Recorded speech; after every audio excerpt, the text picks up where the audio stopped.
po sa lahat. Tayo pong lahat ay tumayo sa pagbasa ng salita ng ating Panginoon. Samahan niyo po ako sa Roma 12:1 and 2.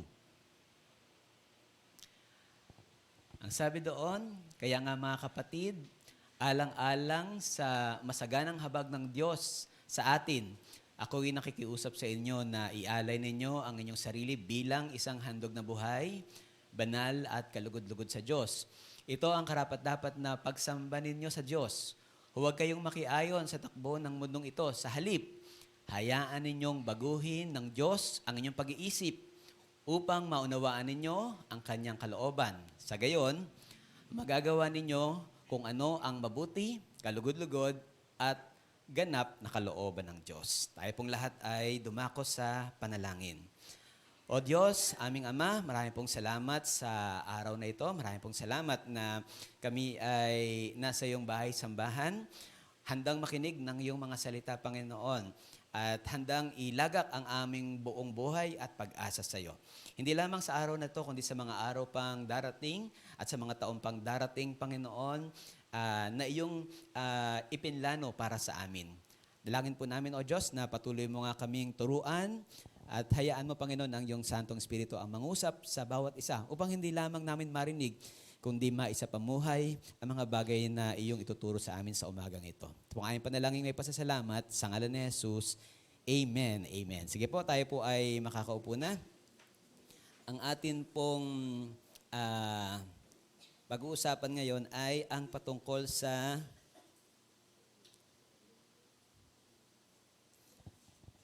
pagbabago. Yan. So, ang title po ay Changes That You Need. So, marami ho tayong mga bagay na gustong mag-improve sa ating sarili. Maaaring nung nakaraang taon, may mga pinlano tayo o even this year, may mga nakita tayo na mga dapat na gawin na hindi natin nagawa. Mga plano na hindi na isakatuparan, mga bagay na nakita nating mabuti sana kung nangyari, pero hindi nangyari sa buhay natin. So, minsan, kailangan nating umurong ng konti upang makita yung ating sarili. Ano ba ang mga, saan nga ba nagkaroon ng pagkukulang, kung meron man, o ano nga ba ang mga dapat na baguhin upang ang mga dapat mangyari o mga bagay na makatutulong sa atin, hindi lang sa ating physical improvement, kundi ang mas higit na mahalaga ay yung ating spiritual development and improvement ay magkaroon ng katuparan this time. No? Marami ho sa atin, syempre, may mga nakahandang New Year's resolution. Pero alam ho natin na ang mga New Year's resolution ay pinakamahaba na siguro February.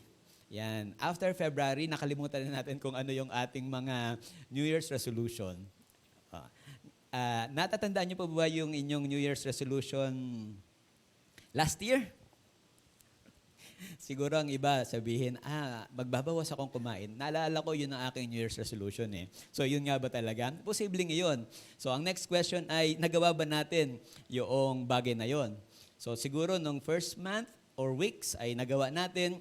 Pero eventually, ay hinahayaan natin na mangyari yung mga bagay na nai-enjoy natin, na hindi natin tinitingnan yung end result. Ano ba talaga ang gusto ko?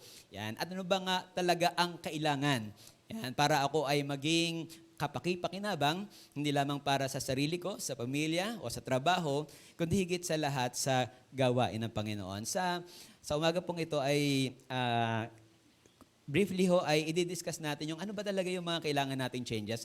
Marami ho kailangang mabago sa buhay natin. Ano ho? Agree tayo dyan. Maraming dapat mabago sa buhay natin. Pero alam natin, hindi natin sabay-sabay na magagawa yung mga bagay na yon. Lalo na sa sarili nating kalakasan. Alam natin na kailangan natin ang tulong at gabay ng Panginoon. At kasama sa tulong at gabay niya ay yung pagbabasa ng Biblia, pananalangin, which is dapat ay inherent na sa ating mga Kristiyano. No? At matutunan natin na ang Panginoon ay gumagamit ng iba't ibang mga paraan upang tayo ay makapag-adapt sa mga pagbabagong ito at magkaroon ng development at improvement sa magitan ng mga pagbabago na ating aakapin sa ating buhay. Yan ano ho, hindi pa huli kahit na tayo ay matanda na at hindi naman napakaaga kung tayo ay bata pa. Ang pagbabago ho ay nangyayari, gustuhin man natin o hindi. So mamimili na lamang tayo kung tayo ay aabutan ng mga pagbabago and so maging walang effect sa atin ang mga changes na yan. Halimbawa ho, taon 2024 o next year, talaga magbabago ho ang taon kahit gustuhin natin o ayawan natin. Ang edad natin, no? So next year, tayo na naman ho ay tatanda. Wala ho tayong magagawa doon. So darating at darating ang mga pagbabago. Ang tanong ay ano ang ginagawa natin sa mga pagbabagong yan? Pinalalampas lang ba natin yan o hinahayaan natin ang mga pagbabago na ito na magbago rin naman sa atin bilang tao at bilang mga Kristiyano? At bukod sa mga hindi maiwasan mga pagbabago, ano namang mga pagbabago? Yan. Ang pwede nating i-impose sa sarili natin, i-adapt sa sarili natin, o hayaan nating ikilos sa atin ng Panginoon kasi pwedeng yun ay gawin o ipahayag sa atin ng Panginoon pero tayo kasi ang magde-decide kung atin yung aakapin sa buhay natin. Ano yung mga bagay na yon na dapat nating gawin, yan, mga pagbabagong dapat maging bahagi ng buhay natin upang tayo ay patuloy na ma-develop.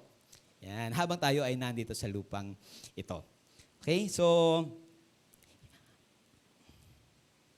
kung may gusto daw ho tayong mga improvement sa buhay natin, hindi pwedeng yung ginagawa natin before ay yun pa rin yung gagawin natin ngayon. Yan. Parang tama naman. Siguro isang example. Halimbawa, lumalaki ang tiyan. Sa mga lalaki ho ito, hindi sa mga babae. Lumalaki ang tiyan. Kung siguro ang kain mo ng kanin, rice lang muna ho tayo, doon sa simple example lang, halimbawang 3 cups. Ay, konti yun, brother. Ako 4. Pagtapos sabi mo, bakit ba hindi nababago tong aking waistline? Yan, ano ho. Ang dami ko namang, kumbaga, pinagpe-pray ko naman yan. Ako, nagpe-pray yan.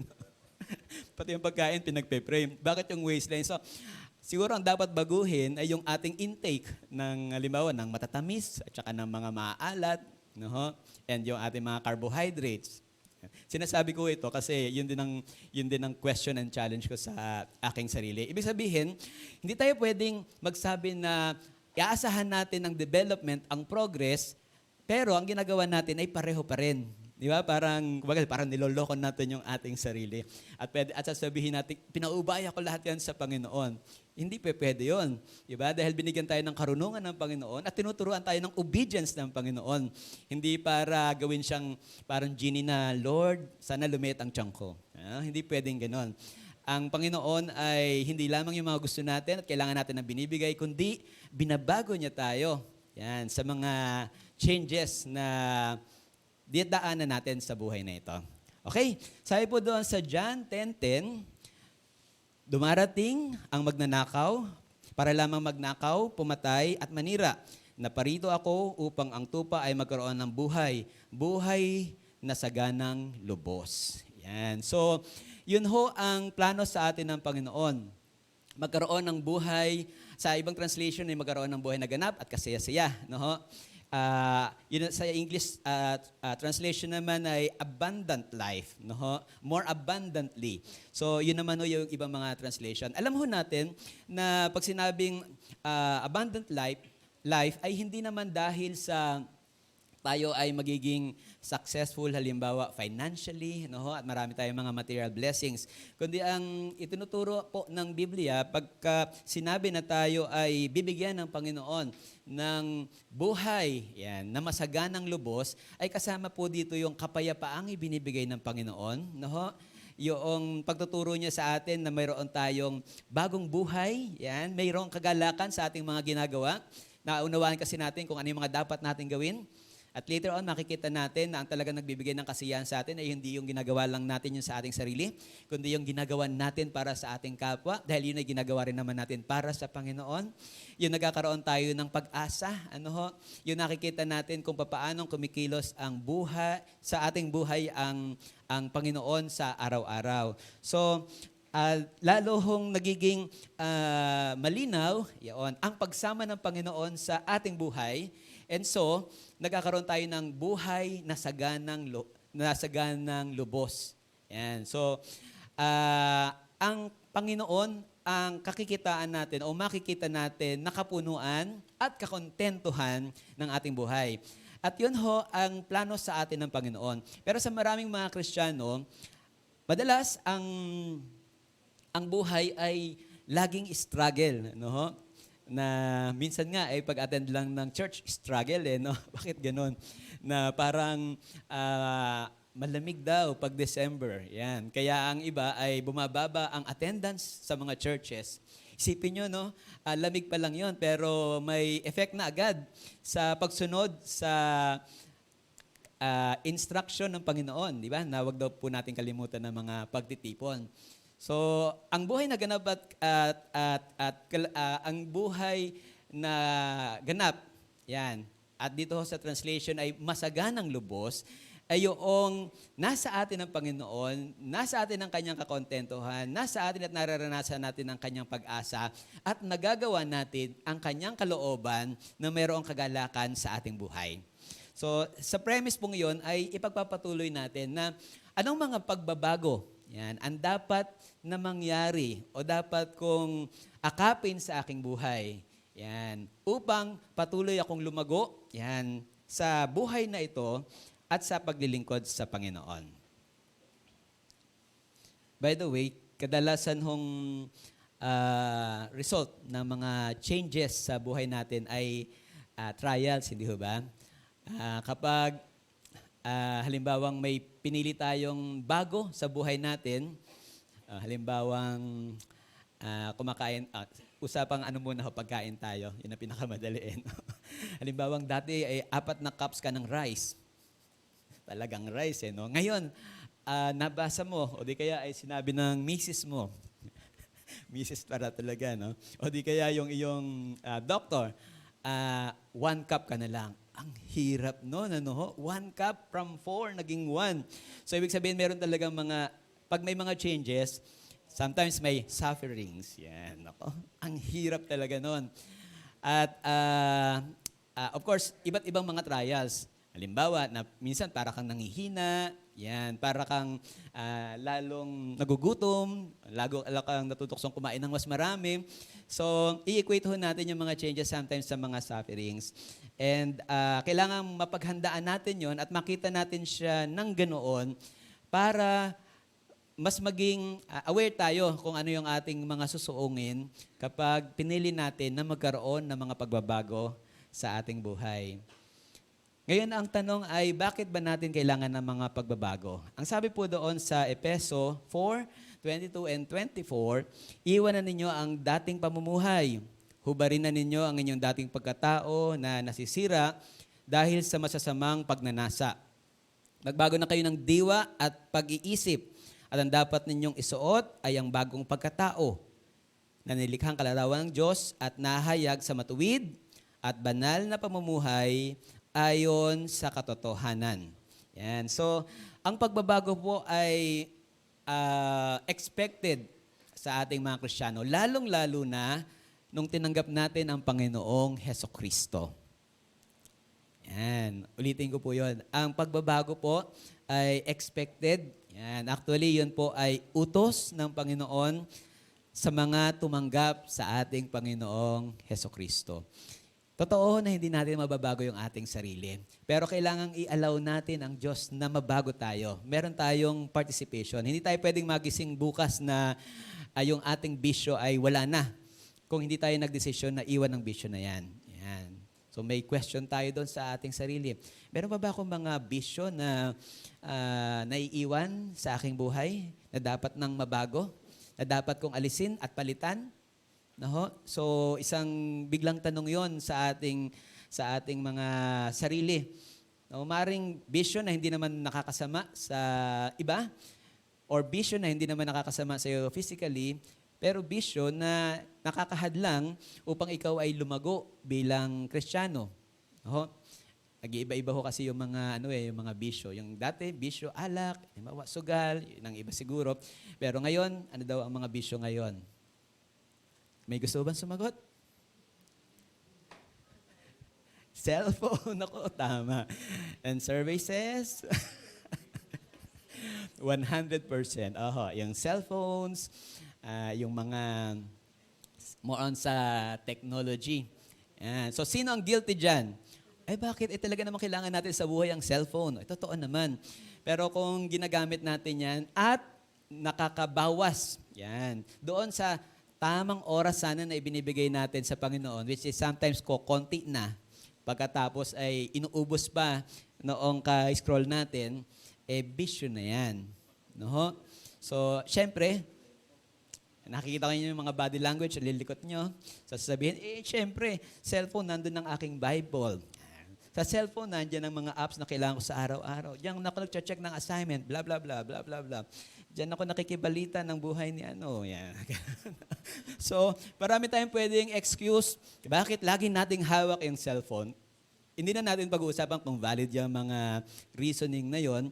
Pero doon na lang sa question na, yan ba ay nakakahinder sa oras na dapat ay ibinibigay natin sa Panginoon? Kung hindi, siguro okay nga, kumbaga ikaw ay tawag doon, mindful. Yan. Sa iyong ginagawa, sa iyong paggamit ng cellphone. Pero kung sa puso mo, alam mo na marami kang nasa-sacrifice, hindi lamang yung oras mo sa Panginoon, yung oras sa pamilya mo, yung trabaho mo, yung mga priorities mo. Yan. Dahil mamamalayan mo na lang, sabi mong i-check mo lang, pero inabot ka ng 30 minutos. Isang oras sa kagaganon, di ba? Kasi ang mga cellphone ngayon matatalino kung ano yung gusto mo, at siya lumalabas doon no? Mamalayan mo na lang, ay naku, may gagawin pa nga pala ako. Ayan. Tapos yung obligation natin hindi natin nagawa sa ating kapwa, sa ating pamilya, o sa Panginoon ay lumampas na. Okay lang siguro yung kung paminsan-minsan. Pero kapag madalas na, ibig sabihin may mga kailangan tayong baguhin. So expected po ang mga pagbabago sa buhay natin. At kailangan hong i-embrace natin ang mga bagay na yon. Doon sa binasa natin, ang lahat ng pangako ng Panginoon at ang kanyang instruction kung ating susundin ay may karugtong naman ng mga biyaya. Yan. Hindi ho natin malalamangan sa biyaya ang Panginoon. Pag binless natin ang Panginoon, sigurading i-bless niya tayo. Kung binless natin siya, hindi lamang sa salita, kundi sa ating mga gawa, then i-bless din tayo ng Panginoon. Ilan sa mga blessings na pwede nating matanggap, habang nandito tayo sa lupa, yan, ay ang mga sumusunod. Una, kung tayo i-allow natin ang mga changes sa buhay natin, meaning yung mga good changes na pwede nating akapin sa ating buhay, sabi doon ay meron tong immediate effect doon sa ating life values. Una, flexibility, improvement, strength, new beginnings, and opportunities. Yan. So, ito daw po, actually marami pa pong mga pwedeng blessings na pwede nating i-discuss. Pero ililimit lamang po natin dito sa 5 ito. Yan. Number 1 po yung life values.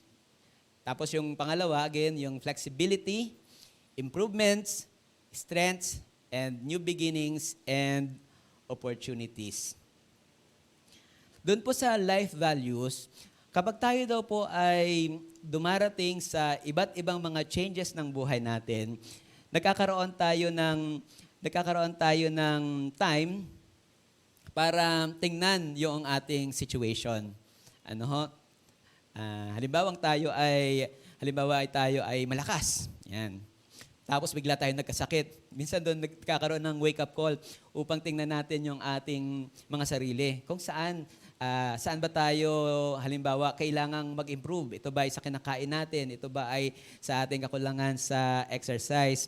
So, isa daw po na nagtuturo sa atin ng mga bagay na pinapahalagahan natin ay ang mga pagbabago na may kasamang mga trials and challenges sa buhay natin upang marami tayong o matutunan natin ang iba pang mga bagay tungkol sa buhay na mas mahalaga o yung mga values na pinapahalagahan natin ay mas strengthen Yan, sapagkat naunawaan natin na talaga pala itong importante kahit pa anong mga changes ang mangyari sa buhay natin. Meaning, kapag dumating po ang changes sa buhay natin, nagkakaroon ho tayo ng time na i-reassess yung ating sarili at nakitang muli sa sarili natin kung ano ba talaga ang pinapahalagahan natin. No? Ikalawa, yung sa flexibility. Ang isa daw pong tao na wini-welcome ang changes sa buhay niya. Yan, na hindi naman talaga maiiwasan. At mga planned changes, ganito ang gagawin ko. Lord willing, ganito ang mangyari. Magkakaroon ng mga changes sa buhay natin ay mas flexible po siya. Kapag dumating yung mga problema sa buhay niya, hindi siya madaling magpanik. Kundi nakaka-adapt siya sa situation at nananatili yung kanyang composure. Yan. Compose pa rin siya na humarap sa mga problema. Of course, alam natin na nandiyan ang Panginoon para tulungan tayo anuman ang dumating sa buhay natin. Pero ang isa po na humarap sa maraming mga pagsubok, yan, ay nagiging more flexible po sa iba't ibang mga situation ng buhay. Yan. So, hindi ka basta-basta nagpapanik. Halimbawa, ang kausap mo ngayon ay mababait. Kasi kung halimbawa, ang lagi mong kausap ay mababait, paano kapag nakausap ka na ay masungit? No, di ba? Paano kapag ang nakausap mo na ay intimidating? Di ba? Paano ka magre-react? Pero kung halimbawa na-expose ka sa mga ganong changes, kumbaga sa mga situation, mas madali ka nang makakapag-react. So, yun ho ay sa kausap lang. Pero sa buhay natin, mas maraming bagong dumarating sa buhay natin na kung i-ignore natin, wala tayong matututunan. Pero kung haharapin natin yon, uunawain natin at tayo ay mag-act accordingly, sabi doon, sa mga pagbabago pang darating sa buhay natin, tayo ay magiging more flexible and adaptable. Improvement. Yan. Marami ho tayong, katulad po ng nabanggit ko kanina, marami po tayong gustong mabago sa buhay natin. At magkakaroon lamang po ng improvement kung merong changes. So, lagi ho nating tingnan yon. Bakit tayo halimbawa nagkaroon ng kaligtasan? Kasi dati, in-ignore natin ang Diyos. Pero dumating ang panahon, diba? Tinanggap natin ang ating Panginoon. Nagkaroon ng pagbabago sa buhay natin. Mula sa walang relasyon, tungo sa isang matatag at mainit na relasyon sa Diyos sa magitan ng kanyang bugtong na anak na si Jesus. At yun ay simula ng maraming pang mga changes sa buhay natin na kung atin pong pag-aaralan yan, at i-adapt sa buhay natin ay magbibigay po sa atin ng marami pang mga improvements. Bakit ba ako ay hindi pa ginagamit ng Panginoon? Yan, So, lagi naman ako umattend ng Sunday service. Parang ganun. So, siguro, ang pwedeng change ay dagdagan mo lang yung pag-attend ng Sunday service. So, ano pa ang pwede natin gawin para tayo ay magamit ng Panginoon? Of course, nagkaroon tayo ng relasyon sa Panginoon. Of course, umattend na tayo ng Sunday service. Pero, meron tayong goal na maglingkod sa Panginoon eh. At kung matagal na tayong halimbawang hindi nagagamit ng Panginoon, time na bumalik tayo, kumbaga mag-step back tayo for a while at makita natin anong mga changes sa buhay ko ang pwedeng mangyari o pwede kong i-adapt upang ako ay maging kapaki-pakinabang na Kristiyano. Yan. Hindi ho yan masasagot ng ibang tao sa inyo, kundi kayo lamang at ang Panginoon ang mag-uusap sa bagay na yan. Iba-iba ho ang ating situation. Iba-iba rin yung ating calling. Pero ang alam natin, nais ng Panginoon na kung anumang talento ang ibinigay niya sa atin ay magamit natin. Yan, hindi masayang sa pag-attend lamang ng Sunday service. Hindi ko sinasabing hindi okay umattend, no? Of course, nagagalak ang bawat isa na makita kayo na nandito. Kaya lang, pag pinag-usapan po natin ang plano ng Diyos sa atin, buhay na ganap at kasaya-saya, alam natin hindi yun nalilimit sa pag-attend lang at pag-upo during Sunday service. Agree tayo na hindi lamang doon. Pero bakit hindi nagkakaroon ng paglago? So, tingnan natin yun sa ating sarili at itanungin natin ng Panginoon at maging willing tayo na tanggapin ang mga pagbabagong ibibigay sa atin ng Panginoon. Sometimes hindi daw maibigay yung mga pagbabago kasi hindi tayo willing. So, unang-una yung kalagayan ng puso. Willing ka ba na baguhin ng Panginoon ang iyong sitwasyon bilang Kristiyano? Mula sa taga-upo, yan. Hanggang sa, taga-sunod. Yan. Pasensya na kayo, medyo hindi ako masyadong choosy sa, sa word, Yan. Pero, parang ganun kasi, alam nyo, na-challenge kasi ako dun sa kagabi yung ating candlelight service, parang nakita-kita tayo, kailan lang, eto na naman tayo. Pero nung Sunday service, nakita natin yung kandila, nauupos So yung buhay natin, alam nyo ho, nung tayo ay nabuhay dito, paubos yun Yun ang simula ng, na paubos na yung buhay natin. At dapat ma-realize natin na hindi yun permanente at nakakapanghinayang na ang buhay na yan, na sinatawing tayo, ang ilaw ng sanlibutan, ay walang naliwanagan. No? So, hindi ho tayo permanente dito. Yan, meron tayong assignment, kaya tayo nandito, kaya tayo maglingkod sa Panginoon. Talagang hindi enough na tayo ay nakaupo. Meron tayong ministeryo, halimbawa sa ating pamilya, yan, sa ating mga kamag-anak, sa ating kaibigan, sa ating katrabaho, sa ating mga churchmates, na pwede magamit ang buhay natin para sa Panginoon. Yun ho ay isang magandang pagbabagong dapat nating ipanalangin sa Panginoon. Of course, yung strength, yan. So, kapag mayroon ng mga pagbabago, mahirap. Pero alam natin, kapag tayo nahirapan, doon naman tayo lalong lumalakas kasi natitrain tayo ng Panginoon. No? So, nagiging mas malakas tayo. Yan, parang, di ba, yung mga nagbabarbell. Yan, si Brother Pablo, dati yun nagbabarbell So, dati bubuhatin mo, magaang lang, pabigat ng pabigat. Yan. So, medyo masakit, medyo mahirap, may weight. Yan. Pero, doon tayo lumalakas. So, sa mga problema rin naman natin, kapag hindi natin ini-ignore, kundi yung mga challenges na yan ay may kagalakan, sabi nga ni Santiago, magalak kayo kapag kayo dumaranas ng iba't ibang mga pagsubok. May kagalakan, hinaharap natin ang mga pagsubok na yan. Tayo daw po ay lalong lumalakas. Yan. Kaya daw maraming mga Kristiyano na ang lilembot. Hindi mo lang makamayan, masama na ang loob. Challenge na sa kanya yan, Kasi ang daming challenges sa buhay, ayaw harapin. Ayaw humarap sa problema. Ako nag-sermon na talaga. Nung mga bata kami, ganun ang sermon talaga Yan. Ngayon kasi mababait na ang mga, mga nagsisermon. Yun, pero ayaw humarap sa mga problema. Yan, kaya ang lilembot. Yan, ang dali-daling nakabasa lang ng isang chapter ng Bible, ay okay na siguro yun. Mabuti nga kung nakabasa pa ng isang chapter, baka isang verse lang. O baka nga hindi pa nagbabasa ng Bible. No? So, kailangan natin ng changes. Kailangan na matuto tayong tanggapin ang mga challenges na yan upang tayo ay patuloy na lumakas. And new beginning and opportunities. Yan. Sa bawat pagbabago, yan, nagkakaroon ng mga bagong pages ng buhay natin. At nagkakaroon ng mga bagong opportunities na pwede nating i-explore sa atin pong buhay. Di ba napaka-boring kung anong nangyayari sa inyo araw-araw ay ganon at ganon at ganon. No? Sa mga nanay, kung ganon at ganon at ganon. At sa mga tatay at sa mga tatrabaho, ganon at ganon at ganon. Pero madalas, hinahayaan natin ang buhay natin na maging ganon, ganon, ganon.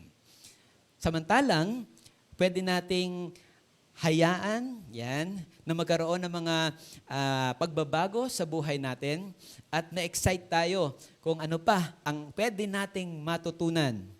Yan. Yan. Kung ano ba ang pwede nating ma-discover mula sa mga pagbabagong yan. Halimbawa, dati ay, sample na lang, halimbawa naandyan, nakaupo, tapos, brother, gusto kong subukan na umawit sa Panginoon. Di sige, subukan natin. Tapos umawit. Brother, sumama ka doon kay brother, mag-evangelize na lang kayo. Change din naman yun, So, Of course, pwede ka namang tawagin nga sa pag-awit. Yan. Pero kung talagang tinatawag ka sa pag-evangelize, mag-evangelize ka. Ibig sabihin, hindi lahat ng changes ay gusto natin. Yan.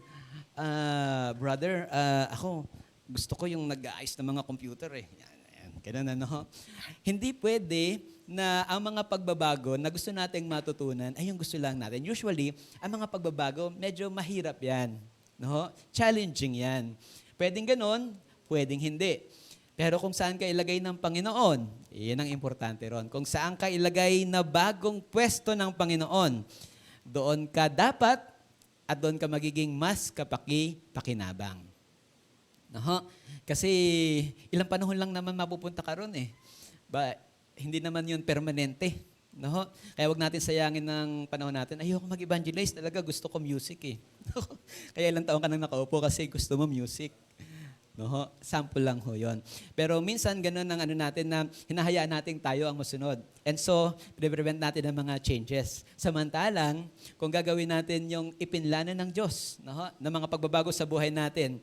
Yan. Sabi doon, panibagong pages ng buhay natin at panibagong excitement dahil marami tayong matututunan at makikita natin ang biyaya ng Diyos. Kasi kung saan tayo nilagay ng Diyos, hindi naman tayo iiwan. Hindi tayo pababayaan ng Panginoon. Okay, so yun ho yung introduction. Doon ho tayo sa next question.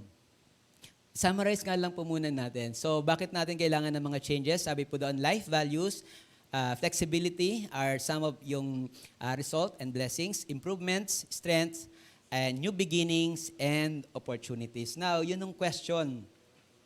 Paano ba ako magbabago? Yan. Yung iba ay parang ganito na ako eh. Diba? Halimbawa, ang kanyang kaopisina ay para laging galit sa kanya. Yung pala ay halimbawa lang, no particular, yung pala meron siyang habit na hindi maganda. Na nakita naman niya sa sarili niya. Pero sabi niya, ganito na ako eh. Talagang ganito ako eh. Yan. Ba't nila ako tanggapin bilang ganito? So, hindi ho, syempre pwedeng reason yung ganon. Kasi kung mali yun. Kahit na matagal mo na yung ginagawa. No? So, kailangan ng pagbabago. So, generally, how can we be changed? Yan. Paano tayo mababago? Ang sabi po sa 2 Corinthians 5:17, kaya't kung nakipag-isa na kay Kristo ang isang tao, isa na siyang bagong nilalang. Wala na ang dati niyang pagkatao. Sa halip, ito'y napalitan na ng bago. Yan. So, we establish na tayo ho ay binago ng Panginoon. Nagkaroon tayo ng bagong relasyon sa Panginoon. Meron tayong Diyos, yan, sa ating buhay, na alam nating mabuti at ang ating goal ay maging katulad ng kanyang bugtong na anak na si Jesus, di ba? Sa kabanalan at pagsunod sa Diyos. So tayo daw po ay binago ng Panginoon. Sa Romans 12:1 and 2, ang sabi po doon, kaya nga mga kapatid, alang-alang sa masaganang habag ng Diyos sa atin, ako'y nakikiusap sa inyo na ialay ninyo ang inyong sarili bilang isang handog na buhay, banal at kalugod-lugod sa Diyos. Ito ang karapat-dapat na pagsamba ninyo sa Diyos. Huwag kayong makiayon sa takbo ng bundong ito. Sa halip, hayaan ninyong baguhin ng Diyos ang inyong pag-iisip upang maunawaan ninyo ang kanyang kalooban. Sa gayon, magagawa ninyo kung ano ang mabuti, kalugod-lugod at ganap na kalooban ng Diyos. Doon sa binasa natin kanina. So, dito po ay na-highlight na kailangan nating i-allow yan, ang Panginoon. Kailangan tayong magdesisyon na hayaan natin na baguhin tayo ng Panginoon. And lastly, doon po sa 2 Timothy 3:16 to 17, ang sabi doon, ang lahat ng kasulatan ay kasinasihan ng Diyos at kapakipakinabang sa pagtuturo ng katotohanan, sa pagsaway sa kamalian, sa pagtutuwid sa likong gawain, at sa pagsasanay para sa matuwid na pamumuhay, upang ang lingkod ng Diyos ay maging ganap at handa sa lahat ng mabubuting gawain. Ito mga passages na to po, ang makikita natin na pwede nating guide doon sa tanong na paano ba tayo mababago? No? So, makita natin yung ating sarili na tayo ay binago na talaga ng Panginoon. Meron na tayong bagong relasyon sa Panginoon. No? Bagamat nandito yung ating paring katawan, nandun pa rin yung ating mga experiences, nandun pa rin marahil yung ating mga lumang ugali, Yan. Pero ang reality, tayo ay naging bagong tao na. Nagkaroon tayo ng relasyon sa Diyos. Tayo naging mga anak na ng Diyos. Diba? Ang ating bayan ay hindi na dito. Nakita natin yung ating priority na hindi yung sa mga bagay na nasisira, kundi doon sa bagay na inihanda sa atin ng Panginoon.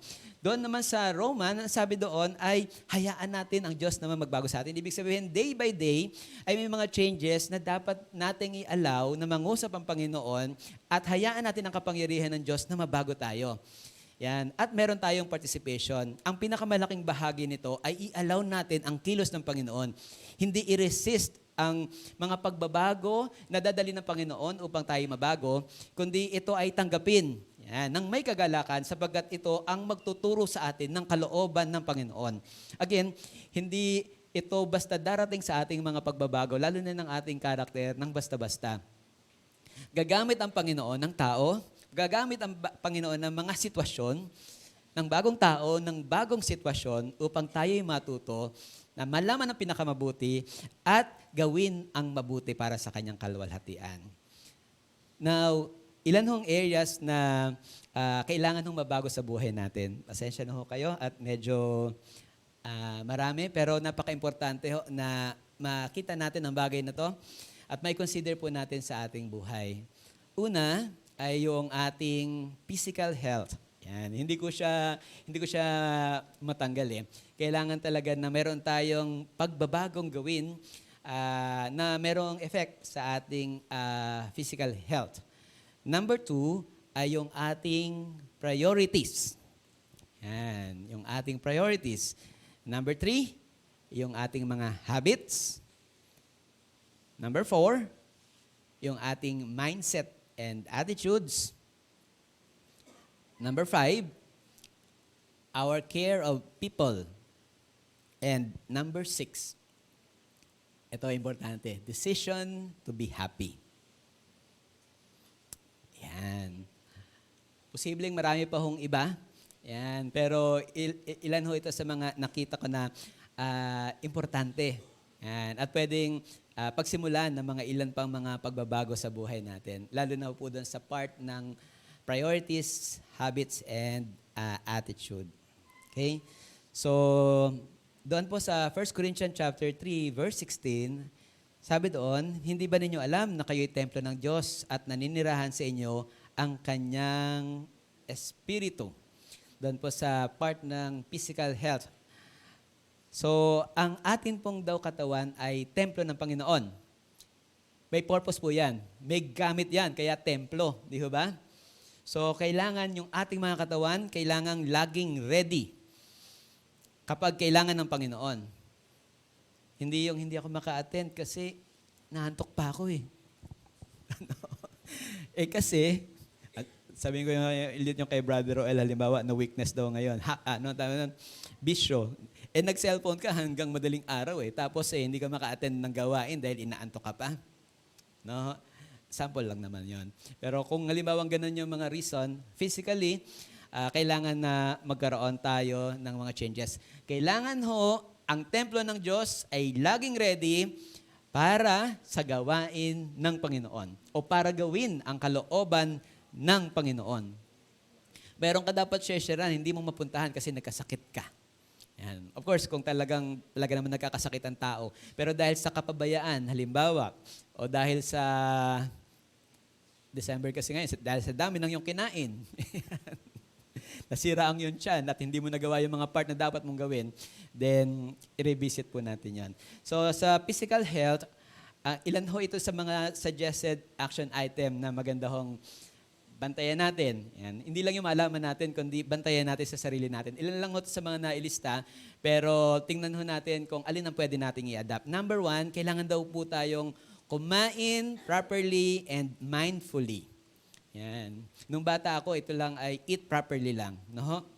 Yung vegetable, fruits, yung mga ganyan, di ba? Merong plate, ilang portion ng mga kakainan. Ano pa rin daw po yun? Applicable pa rin yun.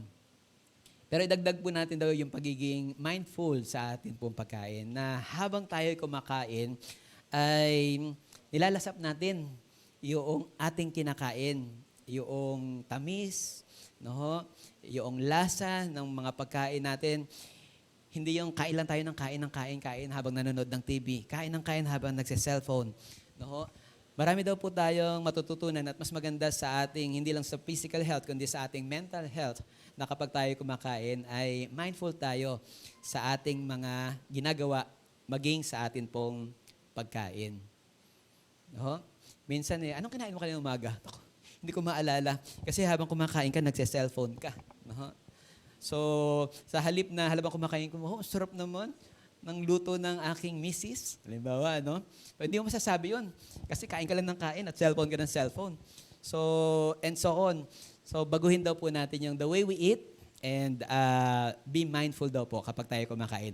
Marami tayong madidiscover kung magiging mindful po tayo sa ginagawa natin, maging sa ating pagkain. Next, sabi po doon, drink water. Nung research ko po, ang tao pala more or less 60% water. At pati yung buto natin ay merong water. Tapos ang utak natin, parang around 80% ay water.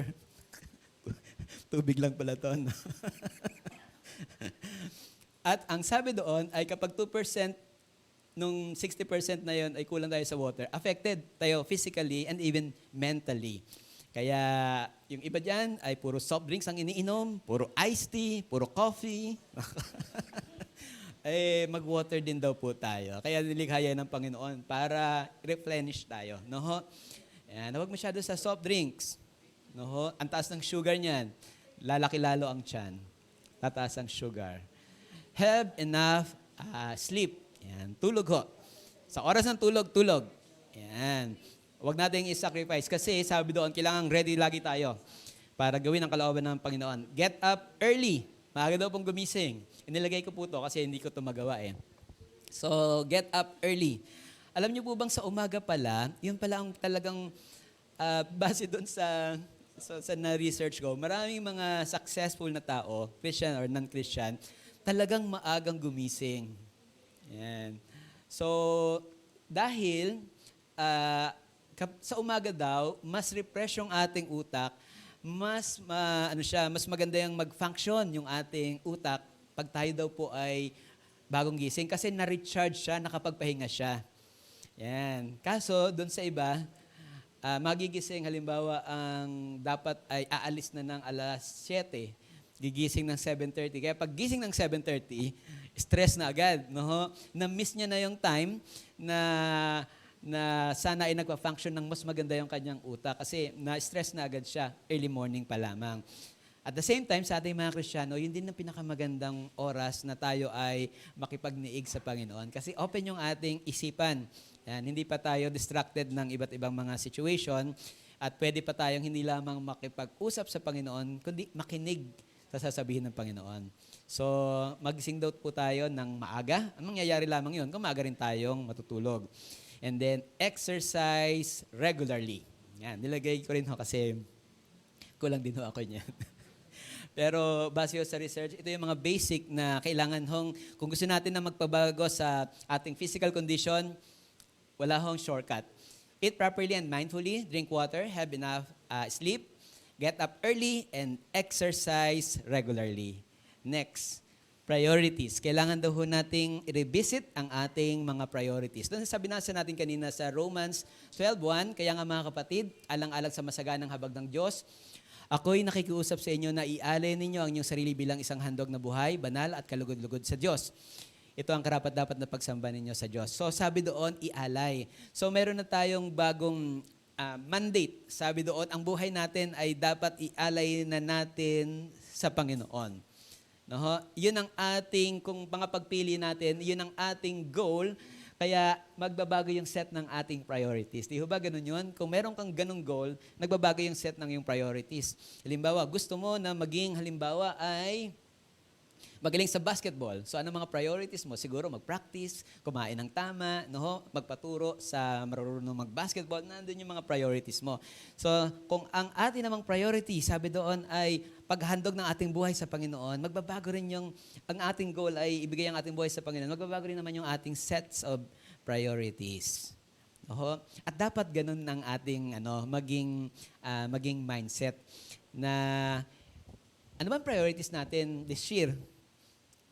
Yung ba mga priorities na yon ay nakapaglapit sa atin sa Panginoon? Ang priority ko ay kumita ng mas malaki. Halimbawa, ganun, no? Hindi mo masamang kumita, syempre. Kailangan natin lahat financially. Yan. Sa totoo, yung bagay na yun ay pwede rin makapaglapit sa atin sa Panginoon. Kung i-align natin yung blessing na yon o yung pagkilos ng Panginoon tungkol sa mga bagay na yon. Pero, hindi pwedeng ang bagay na yon o ang priority yon ay maglalayo sa atin sa Panginoon. Gusto kong magkaroon ng magandang grades. And okay din naman at siyempre mag-aaral kang mabuti. Pero kailangan even yon ay naka-align. Halimbawa, to glorify the Lord. Kasi ang sabi doon ay ialay natin ang ating buong buhay, ang ating sarili bilang handog na buhay at kalugod-lugod sa ating Diyos. So, yun ho ang main goal. Kaya itong mga gagawin natin ito ay to meet yung goal na yon na tayo ay sa Panginoon. So, paano natin yun gagawin? Sabi doon, have a full surrendered life to God. Yan, talagang ibigay natin ang ating buhay sa Panginoon. Doon lang magiging mas makabuluhan po ang ating buhay. Kung yung ating buhay na talaga namang ipinagkatiwala natin sa Panginoon ay ibibigay natin sa Kanya. Kasi minsan, natatapos tayo doon sa tinanggap natin siya bilang tagapagligtas. Nung tinanggap din natin siyang Panginoon, dapat mayroong full surrender ng ating buong pagkatao sa Panginoon. Idinagdag ko rin po itong kailangan siguro na ibalik natin. Yan, ay ang make time for loved ones. Yan, yung sa ating pong mga mahal sa buhay. Marami ho kasing mga researches na sa napakaraming distraction sa buhay natin, minsan nakakalimutan na natin yung mga malalapit sa atin. Dami nating problema. So minsan, naiisang tabi natin yung mga malalapit sa atin. Kasi alam natin, nandyan lang naman yun eh. So, taken for granted. No? Pero hindi. Ibalik natin sa ating priority, ang ating pong mga mahal sa buhay. Tapos, change your way of spending your money and your time. Yan. So, sa ating pong pagsiset ng mga priorities, palitan daw po natin. Kasi syempre, kung alin yung mga ginagastosan natin, yun ang ating, sa totoo, yun ang ating priority. So, kung gusto niyo malaman kung ano ang inyong priority daw, balikan natin. Ano yung mga ginastosan natin itong 2023? Cellphone. Cellphone ulit. So, yan ang priority mo. Huwag mong sabihin, Bible ang aking priority. Yung Bible mo nga, hindi mo nga siguro 2-3 beses mo lang nabuksan eh, no? Sasabi bang priority? Mahal mo yung Bible mo siguro dahil mahal mo si Lord. Pero dahil ang nakailang palit ka ng cellphone this year, pinag-ipunan mo yung cellphone na yan, sample lang ho yun, ano? Siyempre, hindi ko naman alam kung ano yung inyong priority. Sample lang yun. Pero normally, kung nasaan yung finances, kung ano yung ginagastusan mo, kung nasaan yung oras, saan mo in-spend yung most of yung time mo, yun ang yung priority sa buhay. Ha? Kung halimbawa, may mga ka-text ka, mas marami kang time na tinetext itong isang taong to, siya yung priority mo. Hindi mo pwedeng sabihin, ito priority ko. Isang beses mo nga lang yung tinext. No? Ito ang tinext mo ng maraming beses, nag-spend ka ng mas mahabang time sa kanya, siya yung priority mo. Now, yung question, yung bang mga priorities na yon ay kailangan nating i-revisit. Yan. Yung pinakakatulong para ma-develop tayo to be a better person o di kaya a better Christian. Diba? Kung hindi, ay balikan po natin yung bagay na yon. Halimbawa, question ko nga sa inyo. Kung meron kayo sa isang araw na, halimbawa, specific, 86,400 pesos, araw-araw. Halimbawang, halimbawa mayaman ako. Nagbukas ako ng meron GCash. Uso ngayon ng GCash no? Bibigyan kita lagi ng 86,400 pesos araw-araw. Ang condition ko lang, kailangan mo siyang ubusin araw-araw. Yan. Kinabukasan, zero balance ulit. Bibigyan ulit kita ng 86,400. Maubos mo o hindi, basta bibigyan kita ng 86,400. Pwede bang mag-GCash sa 86,000? Hindi pala. Sige, bank account na lang. Masyado palang malaki. Merong ka na lang, bank transfer. Yan. So, saan mo gagamitin yung 86,400? Sige nga, pause muna tayo sandali. Nako, 86,400, araw-araw. Ang dami naman nun. No? Ilang cellphone na yun? hoarding na ng cellphone yun, ang dami na. O di kaya ay laptop, TV. Mag-iipon ako, bibili ako ng kotse, bahay. No? 86,000 for araw-araw. Ang dami nun, ano? Sa isang buwan, magkano yon? Huwag na natin compute yan, pero madami yon. So, yun ang magseset ng priority natin, no? Kung sasabihin natin, ay, ibibili ko ng masarap na pagkain. So, pagkain ng priority mo. Laging piyesta sa bahay, sa barangay namin. So, posible ang priority mo ay pagkain at saka yung mga kaibigan mo. O yung fame. Yeah, gusto mo, sikat ka. So, yun ang priority mo. No? Ay, bibili ko ng mga, pangarap ko ng mga, ano ba yun? Pang gym. Dumbbell. O gym. O equipment. No? So, baka yun ang priority mo na gumanda yung ano mo. Bibili ko ng maraming, gano'n. Kakausapin ko si Vicky Bello. Yan. So, yun siguro yung priority mo. So, kung meron kang ganong pera, ano ang iyong gagamitin? Saan mo yun gagastusin?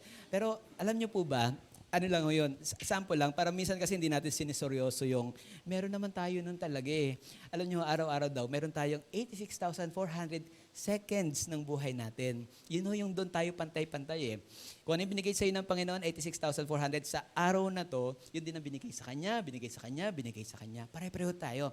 Ngayon, kung saan natin yung ginagastos, yun ang nagdedetermine kung ano ba ang priority mo, brother. Yan. Ano ba ang priority mo, sister? At kung ang mga priorities na yan ay hindi nagpapalago sa iyo bilang tao o hindi nagpapalago sa iyong relasyon sa Panginoon o nagpapalago ng iyong pananampalataya sa Panginoon na kailangan nating lahat, then kailangan palitan natin kung paano natin inooras o ginagamit yung ating oras. Ano? So parang 86,400, ang dami nun, ano? Pero ang bilis lang kong ubusin yan kung ganun tayo ng ganun. No? So, wag mo natin sayangin. Habits. Yan, konti na lang, pasensya na, napapahaba tayo. Sabi doon, habits, Romans 12:6. Kaya't gamitin natin ang mga kaloob na yan. Hindi ko na babasahin ng buo. Yun na lang ang highlight na portion. Ang sabi po doon ay, kailangan regularly, yung mga kaloob na binibigay sa atin ng Panginoon o binigay sa atin ng Panginoon ay gamitin natin. Yung ating buhay, yung ating pagsasalita, no? Yung ating pag-i-evaluate. Kung ano man talentong ibinigay sa atin ng Panginoon, yung ating oras, kung ano yung mga pinagkatiwala sa atin ng Panginoon. Sabi po doon, ano po yung mga pwede nating action item patungkol dito? Sabi po doon, habits. Ang isa ay be more thankful. Yan. Mga bagay na dapat nating baguhin sa buhay natin. Marami sa atin talagang mas madaling magreklamo. No? Ano daw ang pagkakaiba ng mga Westerners sa mga Pilipino kapag kumakain? Hindi ko makalimutan no? Sa mga Westerners daw pag kumain, wow, it's delicious. Yeah, great. Ganyan, no? Sa mga Pilipino daw, parang maalat. Parang hindi ito nalagyan ng malabnaw. Yan. Laging merong comment. At minsan inoobserbahan ko nga, talagang ganun ang mga Filipino. Laging sa halip na magpasalamat, kung talagang, maalat talaga eh. Ako naman, sinasabi ko lang kung anong totoo. Talaga naman, nangatwiran pa. Bawiin ang plato niyan. So, sabi doon, maraming pagpapalang ibinigay sa atin ng Panginoon. No? Maraming pagpapala. Hindi tayo maubusan, yun lang tayo nandito ngayon eh. So, ako, nagpapasalamat ako na hanggang ngayon napapagtyagaan niyo ako at hindi pa kayo lumalabas. So maraming pagpapalang ibinibigay sa atin ng Panginoon na kailangan nating makita at ipagpasalamat sa Panginoon. Yan. So, be more thankful. Lagi nating tingnan kung anong mabuti sa sitwasyon at ipagpasalamat natin yan sa Panginoon. Laging mayroong maganda sa sitwasyon. Yan. Depende kung paano natin tinitingnan. At ipagpasalamat natin ang nakita nating mabuting yan sa Panginoon. Tapos, sabi doon ay, do not complain. Huwag mareklamo. So, in connection doon sa being thankful, sabi doon, do not complain. Nagiging habit kasi natin ang laging mag-complain sa sitwasyon. Diba? Pag umulan, umulan na naman. Pag mainit, ang init naman. Laging merong complain. So, halimbawa, malakas ang tugtog, mahina ang tugtog. Laging complain. Pwedeng totoo, pwedeng hindi. Pero wag ma-develop sa ating mga tao na para tayong entitled na ang lahat kailangan perfect. No? Lalo na kung ikaw naman ay hindi part ng solution at part ka lang ng taga-complain, pangit, hindi bagay, ano? Pero ngayon, di ba, kapag nag-post ka ng kung ano man, laging may naka-comment, no? Laging may naka-complain. No? Ang haba naman ng sermon na yan. So, laging merong laging complain. So, tanggalin ho natin yon. Huwag mareklamo. Tapos, do not criticize. Yan. Tapos, think and speak positively. Yan. Huwag tayo masyadong nega. Hindi ko to kaya. Ayoko na. No? Kailangan na nandun tayo sa positive. Kasama natin ng Panginoon eh. Ano ba ang hindi natin pwedeng gawin? Ang importante malaman natin na yun ang kalooban ng Panginoon. Tapos, and lastly, ang dito ay change your inputs. Ano ba yung ating mga binabasa? Ano ba yung ating mga pinapakinggan? Sino bang ating laging kausap? Yan, baguhin daw po natin yung ating mga inputs.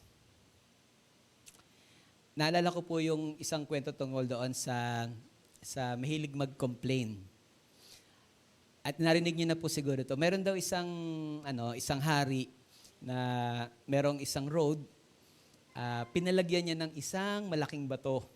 Yan. Pagkatapos ay tiningnan niya kung ano ang gagawin ng mga tao na dumadaan doon sa daan. Ngayon, nakita niya dumaan yung mga kabinete niya. Yan, yung mga kasama niya sa pagpapalakad. At sabi na, ano ba naman, ba't ba may malaking bato dito? Nakakaharang. Yung iba ay, of course, nahirapan. Yung iba ay sinisipa ang hari. Sabi niya, ano ba naman yung hari niyan? Yung kalsada hindi mapaayos. Hinahayaan niya na mayroong bato dito. Yan. Tapos meron daw dumaan na isang magsasaka. Tapos nakita na magsasaka na may bato, nahirapan yung mga taong dumaan. Ang ginawa niya, itinulak niya. Ang bigat-bigat ng bato, nahirapan siya. Itinulak niya. Pagkatapos nung maitabi niya na yung bato, nakita niya doon sa pinagtanggalan, ay merong nakalagay na gold. At merong message na ito ang iyong prize sa pagtanggal ng batong yan. So, alam niyo po, kaya pala tinitingnan ng hari para makita niya kung sino ang magtutulak at kung kanino mapupunta yung premyo. Para makita na minsan sa buhay natin, kaya hindi natin makuha yung premyo no? Hindi mabago yung ugali natin. Yun ang premyo talaga natin sa totoo no? Minsan may mga hinihiling tayo na hindi dumating. Pero kung nabago yung ugali natin, makuha man natin o hindi yung mga pinanalangin natin, yun ang premyo natin, yung nabago yung ugali natin. So minsan kaya pala natin hindi makuha yung mga premyo natin kasi wala tayong ginawa, kundi mag-complain. Pero kapag huminto na tayong mag-complain at sumunod sa pinagagawa ng Panginoon, ibig sabihin gumawa tayo ng mabuti sa ating kapwa kaysa mag-complain o mag-criticize ng ating kapwa, then and only then, matatanggap natin ang biyaya ng Panginoon. Okay? Sige po. Yung being mindful, yan,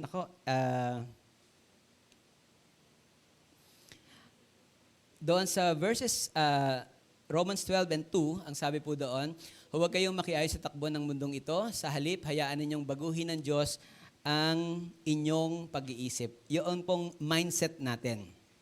So, yung mindset na po natin ay kailangang hayaan nating mabago ng Panginoon. Some action item, ang sabi po ay, number 1, accept natin yung ating pain and failure.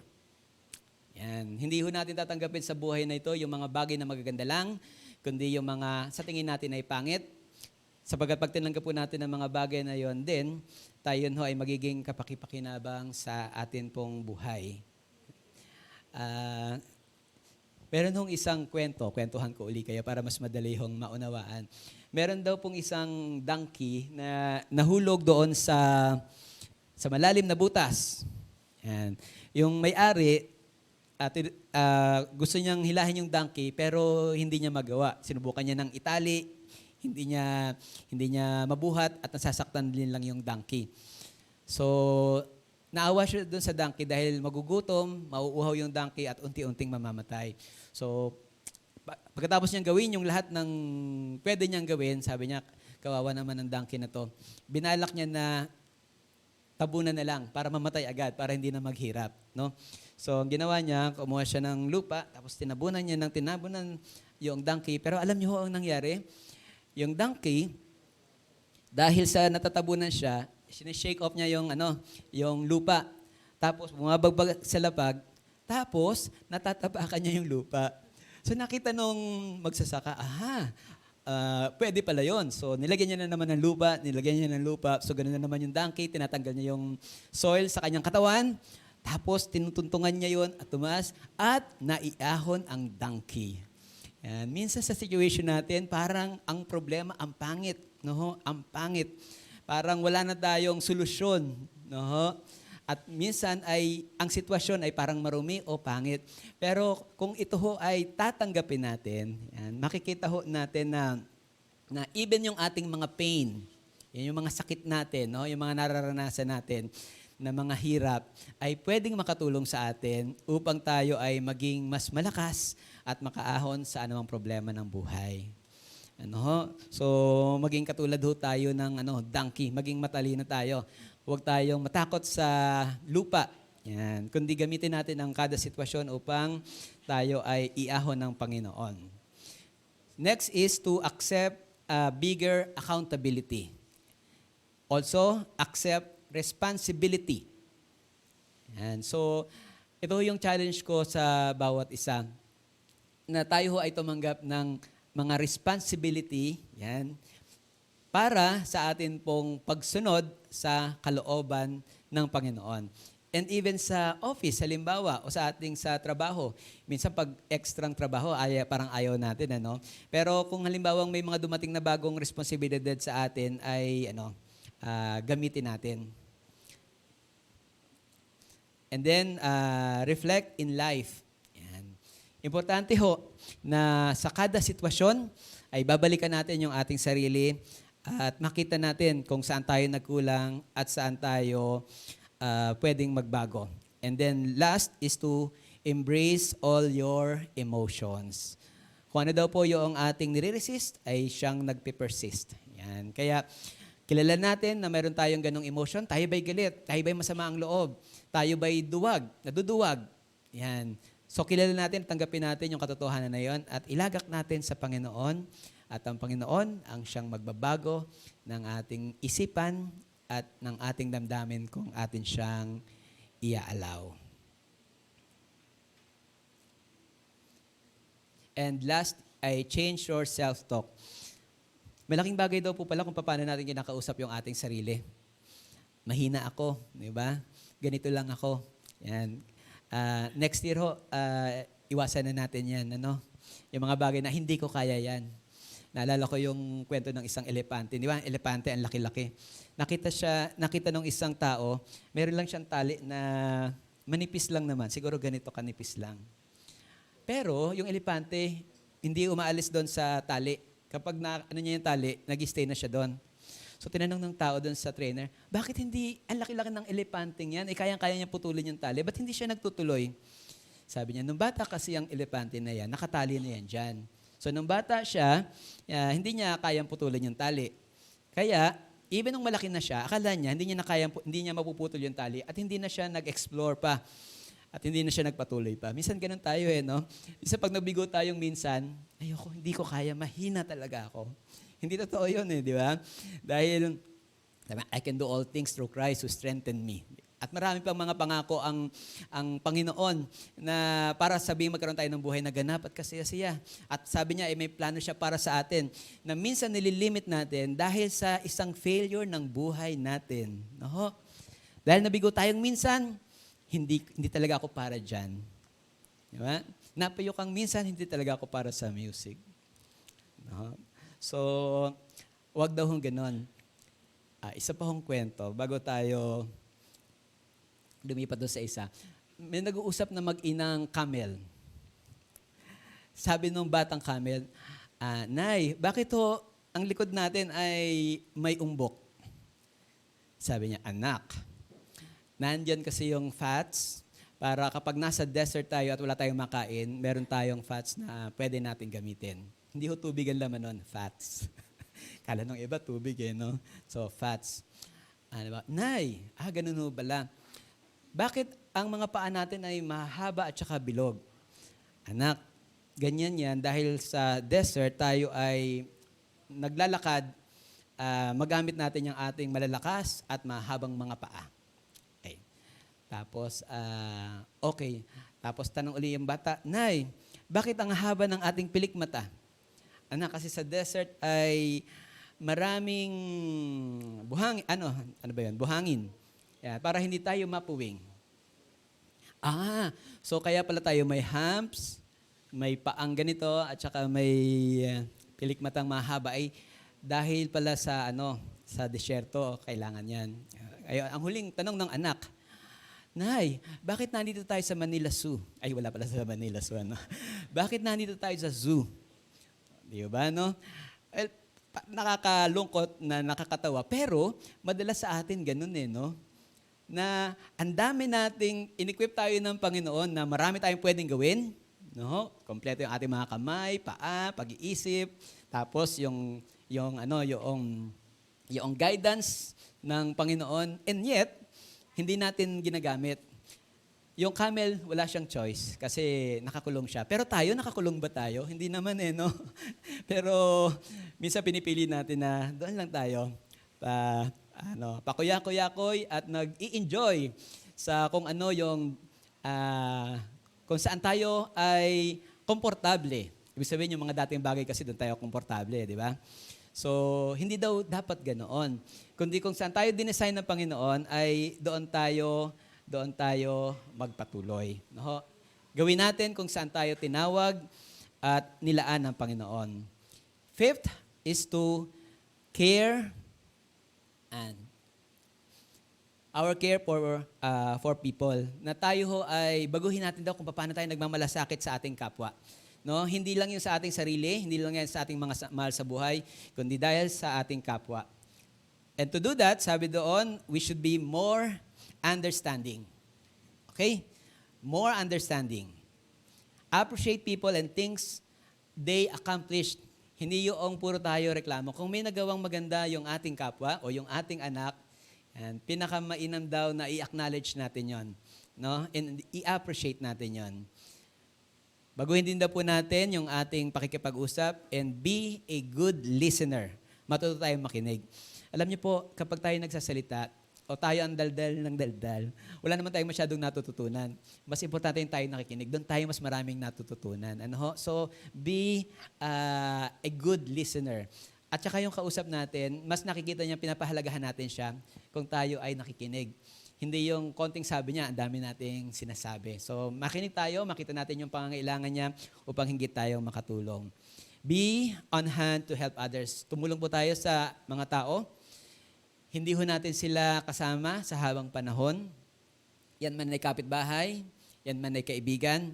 So, huwag natin sayangin ng panahon at tayo ho ay maging kamay ng Diyos sa pag-abot sa kanila. And make the people around you happy. Yan. Lahat ho ng mga tao ay may mga pinagdadaanan. So, huwag tayong maging dahilan para maging mahirap yung kanilang buhay, kundi maging dahilan po tayo upang maging masaya ang kanilang araw. Siguro magandang isang challenge ng pag-uwi natin, halimbawa, sa gabi, marami tayong nakausap the whole day. Meron ba akong taong napasaya? Siguro yun ang magandang tanong sa sarili natin, Hindi yung, magkano ba ang kinita ko? Oo. Saan ba ako pupunta bukas? Ano ba ang hapunan? No? Maraming pwedeng tanong Pero idagdag natin dun sa tanong natin na, mayroon ba ako napasaya sa araw na ito? No? Dahil yun ang kasama doon sa turo sa atin ng Panginoon na tayo ay magpahalaga rin sa ating kapwa. Yan. Ito na ho ang inyong pinakahihintay, ang panghuli. Decision to be happy. Yan. Sabi doon sa Romans 12, magalak kayo dahil sa inyong pag-asa, magtiyaga kayo sa inyong kapighatian at palaging manalangin. At napakarami pa rin po mga verses na nagsasabi tungkol sa dapat po tayong magalak. Dahil ho tayo dadaan sa maraming problema, pero ang sabi po ng Biblia, tayo ho ay magalak. Kahit may problema, kahit walang problema, tayo daw po ay magalak. Yun ho ay decision. Sabi doon sa Proverbs 17 nga ang pagkamasayahin ay mabuti sa katawan at ang malungkot ay unti-unting namamatay. Yeah. Kaya ngiti-ngiti ho pag may time. Bukod doon sa mga tulog, pwede ho bang umiti ang lahat? wala naman nung natutulog. Biro lang. So, sabi po doon, sabi ko, ganun?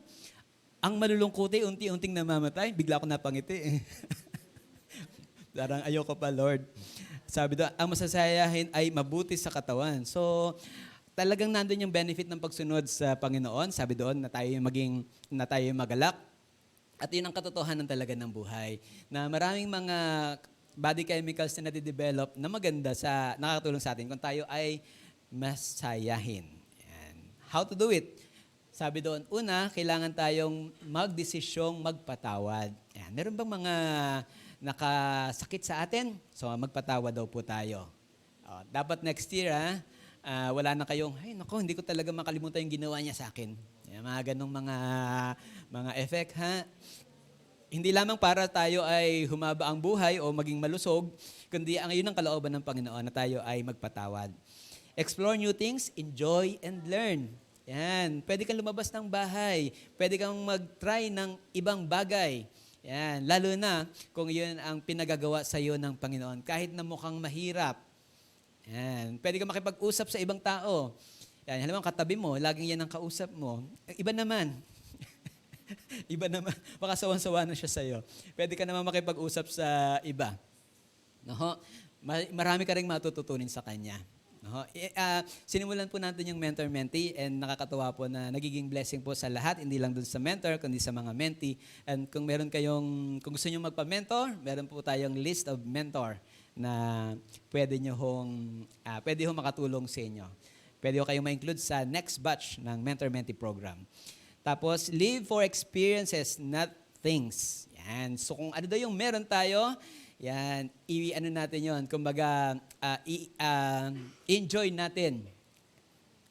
Parang isang magandang example siguro nun kung meron kang pera, hindi yan para ipunin mo ng ipunin. Pwede mo rin yung gastusin para sa mga experiences. Yan, halimbawa, pwede kang mamasyal. No? O di kaya halimbawa, pwede mong puntahan yung kaibigan mo na matagal mo nang hindi nakikita. So, minsan nag-hoard lang tayo ng mga memories no? Pero in actuality, pwede naman tayo maka-experience ng mga maka-experience at makagawa ng mga bagong memories. Then live in the present moment. Huwag na tayo masyadong pabalik-balik doon sa mga nakaraan. Huwag na rin tayong pabalik-balik doon sa mga worries natin para sa kinabukasan. Kundi, i-allow natin na yung ngayon ay ma-enjoy natin. Kasi wala na ho tayong magagawa sa nakaraan. At hindi ho natin alam kung ano ang mangyayari bukas. Pero pwede natin ipagkatiwalayan sa Panginoon at matuto tayo sa ating mga experiences sa nakaraan. Pero hindi dapat maging dahilan yon para hindi natin ma-enjoy yung ngayon. Kaya daw ko yun tinawag na present dahil yan ay present. Gift. Kaya pala present dahil yan ang gift sa'yo ni Lord para enjoy mo. Pero ang binabalikan natin yung past, kakalungkot naman, ganon. Ano bang nangyari nung nakaraan? Tapos worries, ano kaya ang mangyayari sa 2024? Yan, So live doon daw po sa ating present ngayon para ma-enjoy natin ang buhay at hindi tayo masyadong ma-stress. Last illustration na ho. Total, New Year naman. Meron hong isang bote na gano'n. Mayroong tubig. Ayan. Sabi half full, half empty na naman to. Hindi ho. Bali, anong nakikita nyo? Bote na may tubig. Mabigat ba to o hindi? Ayan. Sabi ng iba, ay, magaan yan. Kasi maliit lang yung bote. Sabi naman ng ibang mga babae, ay, mabigat yan. Ayan. So, ang sabi ng teacher, ang boteng ito ay bibigat depende kung gaano ko siya katagal hahawakan. Kung hahawakan ko lang siya na isang seconds, magaan lang yan. Pero habang tumatagal, bumibigat, no? Totoo naman, no? Bumibigat. Habang pagtinday niyo ng matagal, parang nangangalin na yung kamay niyo, parang wala nang maramdaman yung inyong kamay. So, pero isang illustration yun na minsan nakakalimutan natin, na minsan sa buhay natin, ganun din. Yung mga bigatin sa buhay natin, masyado nating dinadala, no? Na tayo minsan hirap na hirap sa buhay natin. Kaya hindi natin ma-enjoy ang buhay, yung mga bigatin natin, ayaw nating bitawan. So, mabuhay tayo na ma-enjoy natin kung ano yung regalo sa atin ng Diyos sa araw na to. Hindi ibig sabihin baliwalain mo yung nakaraan. Marami tayong pinagpapasalamat sa Panginoon sa nakaraan.